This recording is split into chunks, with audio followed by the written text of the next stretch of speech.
Halo teman-teman, selamat datang di channel pendengar novel. Oke teman-teman, sebelum lanjut ke cerita novelnya, tolong support channel ini dengan cara subscribe, like, dan komen supaya aku semakin semangat membacakan cerita novelnya. Oke teman-teman, langsung aja kita lanjut ke cerita novelnya. Kita lanjutkan Akulah Cintamu part kelima, Tukang Ngadu. Cinta menguap lebar, matanya masih terpejam saat Angga dan Anggi menarik kedua tangannya agar ia segera berwudu sebelum sholat subuh. Ayo Umi, Abi sudah nungguin kita di musola, kata Anggi. Kalian dulu aja, nanti Umi nyusul, sahut Cinta. Memang Umi bisa wudu sendiri, kata Abi. Umi belum bisa, sahutan Anggi membuat mata Cinta terbuka lebar. Dasar tukang ngadu. Cinta menggeram kesal karena Dharma membuka rahasianya pada si kembar. Ayo cepetan Umi, Abi sudah nungguin, kata Angga. Cinta sudah membuka keran air. Anggi menuntunnya dari membaca doa sebelum wudhu sampai doa selesai wudhu. Meski Cinta merasa gengsi, tapi mau bagaimana lagi. Selesai sholat subuh, kedua bocah itu mengambil meja lipat kecil dari dalam lemari yang ada di pojok musola. Meja kecil diletakkan di depan abinya yang masih duduk bersila. Kemudian mereka mengambil 2 buah buku. Buku diletakkan di atas meja kecil, lalu mereka duduk bersila di belakang meja, tepat di hadapan abi mereka. Umi mau ikut ngaji juga enggak? Tanya Angga. Ngaji? Iya, belajar baca Iqra jamak kita, sahut Anggi.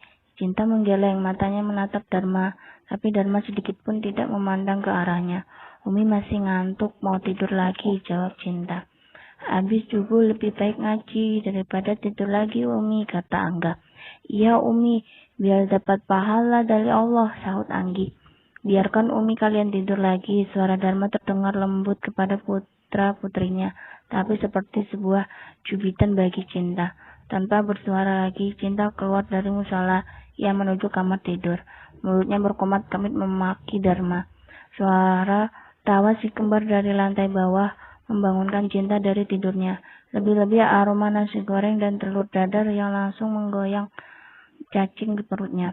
Cepat ia bangun lalu mencuci muka dan menggosok gigi. Ia segera turun tanpa mengganti piyama tidurnya. Sambil menuruni tangga, Cinta menggulung asal rambutnya. Begitu tiba di ruang makan, langkahnya terhenti, matanya terpaku pada sosok cantik yang tengah membantu bibi menata meja makan untuk sarapan. Umi sudah bangun. Sini kenalan dulu sama ibu guru kami. Anggi dan Angga yang sudah mengenakan seragam menarik kedua tangan Cinta untuk mendekati wanita cantik itu.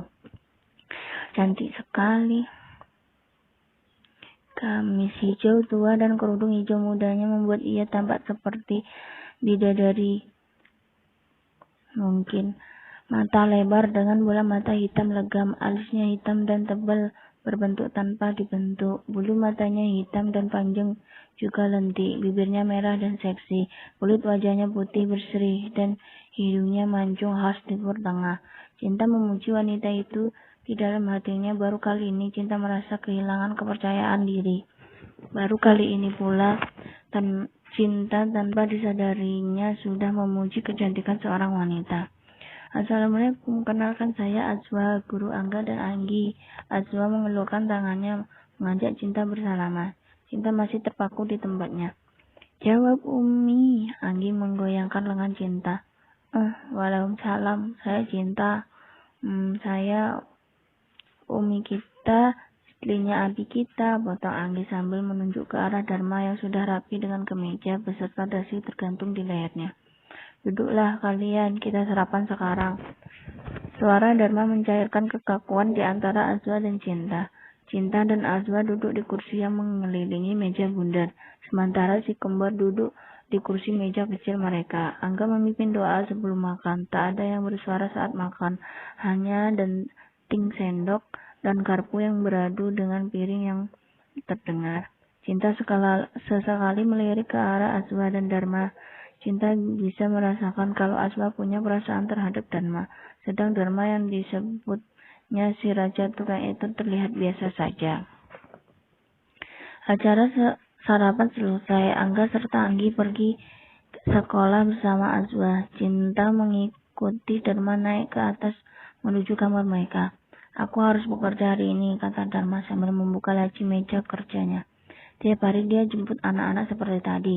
Cinta tidak bisa menahan keingintahuannya tentang Aswa. Iya, Dharma menjawab tanpa menatap Cinta. Pulang anak-anak diantar dia juga. Cinta masih ingin menuntaskan rasa penasaran di dalam hatinya. Iya, Dharma menjawab sembari menganggukkan kepala. Sarapan di sini setiap hari juga. Volume suara Cinta sedikit naik. Iya. Dharma masih sibuk membuka beberapa map yang ia ambil dari dalam laci meja kerjanya. Kamu suka sama dia? Cinta menatap Dharma yang menunduk karena memperhatikan isi map yang terbuka di atas meja. Iya, Dharma kaget dengan jawabannya sendiri. Matanya bertemu dengan mata Cinta. Dharma menghela napas pelan. Cinta sudah seperti wartawan saja, menurutnya. Dia tidak keberatan kamu menggantikan Radit menikahiku. Cinta masih saja mencecar Dharma dengan pertanyaan yang berseliweran di benaknya. Dia tahu semuanya, jawab Dharma tegas.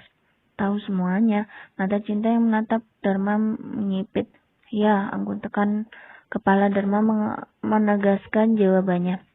Dia tahu siapa yang dimaksud Mommy dan Daddy oleh Angga dan Anggi juga. Dia tahu siapa ibu mereka juga. Dia cukup Cinta, aku sudah katakan jangan memasuki kehidupan pribadiku terlalu dalam. Soal Angga dan Anggi, bila waktunya tiba, kamu akan tahu segalanya tentang mereka. Aku pergi dulu. Dharma berbalik dan melangkah pergi, meninggalkan Cinta yang mengerutkan giginya. Karena kesal luar biasa, dasar raja tukang kredit, tukang gali kubur, tukang awas kau. Cinta merasa bosan di rumah. Ia pamit pada Bibi untuk keluar sebentar. Cinta ingin pulang ke rumahnya sebentar untuk mengambil beberapa barang. Cinta membawa mobilnya sendiri saat kembali ke rumah Dharma. Tapi sebelum sampai ke rumah Dharma, ia mampir sebentar ke supermarket untuk membeli beberapa keperluan pribadi. Di parkiran supermarket, ia melihat Dharma dan Azwa tengah berjalan menuju mobil Dharma. Jadi si raja tukang itu benar-benar menyukai bidadari itu. Jadi mereka punya hubungan khusus. Tentu saja mereka punya hubungan spesial. Kalau tidak, buat apa setiap hari si bidadari itu antar jemput si kembar? Dasar lemot, gerutu Cinta. Maki dirinya sendiri.